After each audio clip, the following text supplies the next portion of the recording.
So having finished with Czechoslovakia, in March 1939, Hitler turned his attention to Poland, and from that time on, ramped up his rhetoric and his speeches against the dastardly Poles. This time, however, Britain and France finally took them time, realized how they had been duped at the Munich negotiations over Czechoslovakia. By the way, those negotiations in Munich ever since have become the symbol of appeasement or capitulation in the face of external threats, hoping that somehow we can avoid those eternal threats. So the idea of appeasement, which is well known and continually repeated, it goes back to this Munich Pact and the destruction of Czechoslovakia. But now France and Britain vowed that they would stand by their other Central European ally, Poland, should it be attacked by Germany. Now, Poland's situation was even more tenuous because, as you can see, it was bordered not only on Germany, but in the east by the Soviet Union.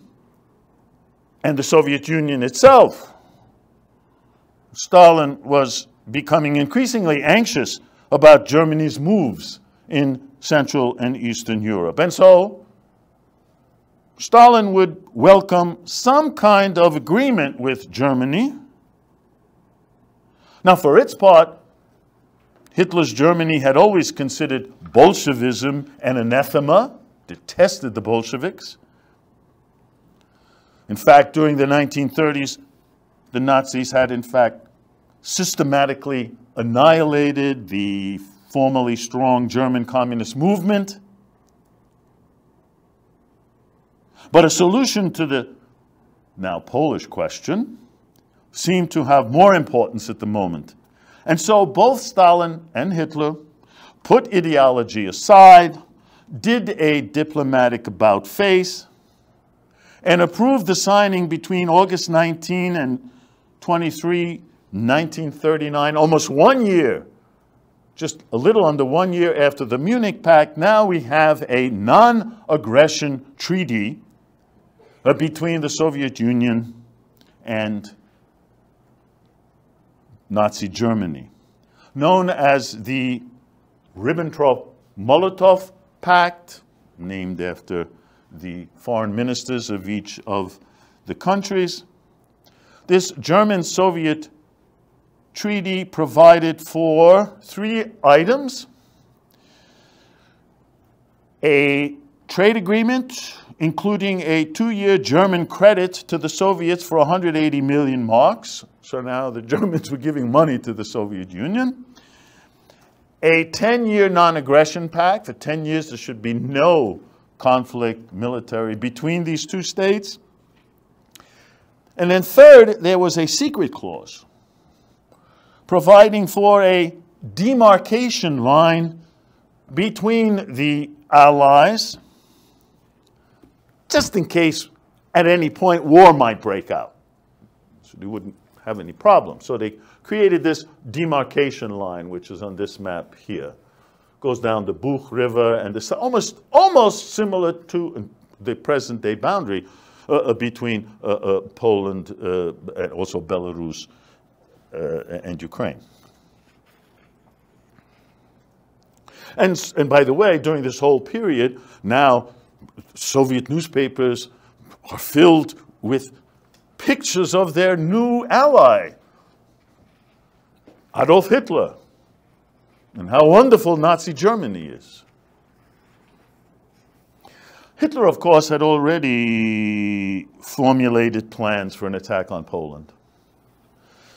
Now, assured of Soviet neutrality, the German army was launched on September 1st, 1939, carrying out its first full-scale military operation, a lightning attack known as the Blitzkrieg. Quick, shock, a blitz, which is lightning actually in German. So it's a lightning war, a lightning attack. not only the troops on the ground, air force, naval attacks, and they descend on Poland.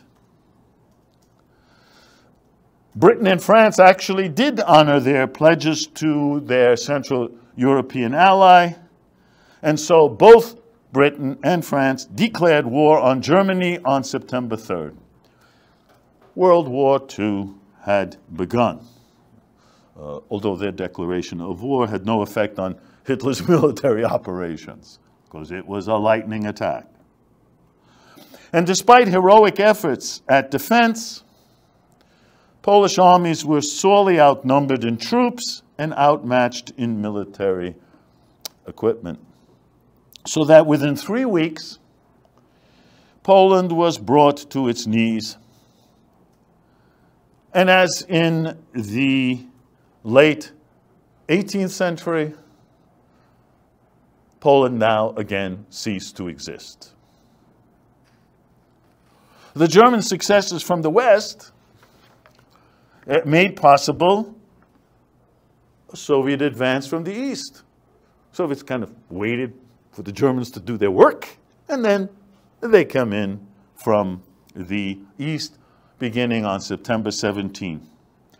By that time, they met with little or no Polish resistance. As a result of that the Soviet Red Army was able to take over most Belarusian and Ukrainian inhabited lands in the eastern part of Poland, the old Kresy, and from their perspective, reunite them with their respective Soviet Belarusian and Soviet Ukrainian motherlands. According to a new agreement on German-Soviet spheres of influence, following that demarcation, secret demarcation line in the Molotov-Ribbentrop Pact, which now became real,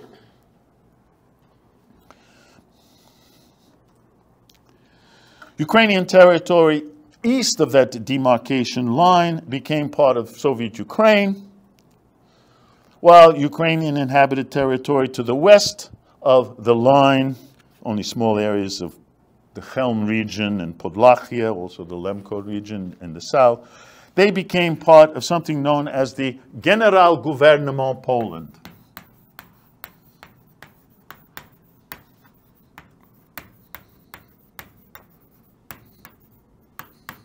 Weird situation in which the Germans use a French kind of formula to describe this area of Poland that was now a part of Nazi Germany. So that's west of the demarcation line. East of the demarcation line, on those territories held by Soviet troops, what does one do? Well, we have elections. And on October 22nd, 1939, there are elections from a prepared list of acceptable candidates to gather at a National Assembly of Western Ukraine. And 4 days later, under the protection of the Red Army, this assembly, in fact, did meet, and it requested that Western Ukraine be annexed to the Soviet Union. Of course, the request was sent to Moscow. There was some deliberation. Should they accept this? And guess what? On November 1st, 1939, the request was approved by the Soviet government in Moscow, which assigned Western Ukraine to the Ukrainian Soviet Socialist Republic. During the following summer of 1940, while Hitler was preoccupied with the war in Western Europe, attacking France, Stalin consolidated further control over what was now considered the Soviet sphere of influence in Central and Eastern Europe, as outlined in those secret clauses of the Ribbentrop-Molotov Pact. And so, in June 1940, Soviet Union annexes the 3 Baltic provinces. And so, Estonia, Latvia, and Lithuania as independent states cease to exist. Soviets march into northern Bukovina, that had been part of Romania. annexes it. And then also the eastern part of Romania, Bessarabia, was now joined with the Moldavian Soviet Socialist, or Autonomous Soviet Republic within Soviet Ukraine. Now, in all these new territories annexed to the Soviet Ukraine, the Soviet system of government and economic organization quickly implemented. In Western Ukraine, 6 new oblasts, which is the dividing thing, the administrative division, like regions. 6 new oblasts were created. Industry and trade was nationalized. Land divided among the poor peasants. Although by 1940, the establishment of the first state farms and voluntary collective farms were coming into being. Now, while both the Orthodox and important Greek Catholic Church, at least in Galicia, were left intact, religious instruction was removed from schools, church land confiscated, and there were some initial efforts undertaken to convert Greek Catholic churches into Orthodox churches. Other Ukrainian institutions from interwar Poland, of course many of them going back to the Austrian times, fared much worse.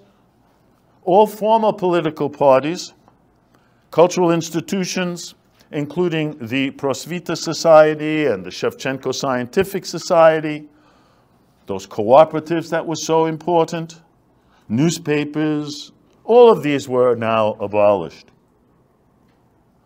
Several Ukrainian leaders who had not already fled westward across the demarcation line into the German-controlled Generalgouvernement, and that included leaders of the Organization of Ukrainian Nationalists, any that were left behind were arrested. Now, on the other hand, the new Soviet Ukrainian government did institute a policy of Ukrainianization. You remember Ukrainianization that we discussed at its height in the 1920s, before it was dismantled in the 1930s, but now we have new territory, so we now introduce it again. And one aspect of this policy of Ukrainianization, in a sense, took the form of de-Polonization. Well, what did that mean? Large numbers of Poles were arrested, deported to Siberia and other parts of Soviet Central Asia. In particular, all of the Poles who had come to Eastern Galicia after 1919, after it became the Polish state, because they were considered newcomers. So these are the ones that were picked up and deported to the east. Another aspect of Ukrainianization dealt with culture and education. All Polish cultural institutions in Lviv and other Eastern Galician towns and cities were abolished. The Polish Jan Kazimir University of Lviv was renamed the Ivan Franko University, which still carries that name today. Ivan Franko was the outstanding late 19th century Ukrainian writer. And that university was now transformed into a Ukrainian language institution. A branch of the Ukrainian Academy of Sciences was established in the city. Elementary and secondary schools were Ukrainianized, leaving Polish schools only in purely Polish areas. Similarly, in most schools in northern Bukovina and in Bessarabia, those territories that were part of Romania, Ukrainian now replaced Romanian during the 1940-41 school year. Now, west of that demarcation line, that is, within the German-ruled Generalgouvernement. The local Ruthenian Ukrainian population in this Chelm region, part of Podlachia, and the Lemko region in western Galicia, if you will. They were soon dominated by the more than 20,000 refugees that had come from the east, these Ukrainian refugees that were fleeing Soviet rule. The Germans actually permitted the establishment of Ukrainian language schools. Also, a relief organization known as the Ukrainian Central Committee was set up in Krakow. And finally, the Organization of Ukrainian Nationalists, that body that had fought against an underground war against Polish rule throughout the 1930s. It was permitted to exist in German-controlled Generalgouvernement Poland. But the effectiveness of this OUN, the Organization of Ukrainian Nationalists, was lessened considerably. Why? Because of internal conflicts. They began to take shape in the summer of 1940 and were finalized the following spring with the creation of two antagonistic factions of the Organization of Ukrainian Nationalists, the OUNM, named after the leader of the organization, Andrei Melnik, and the OUN-B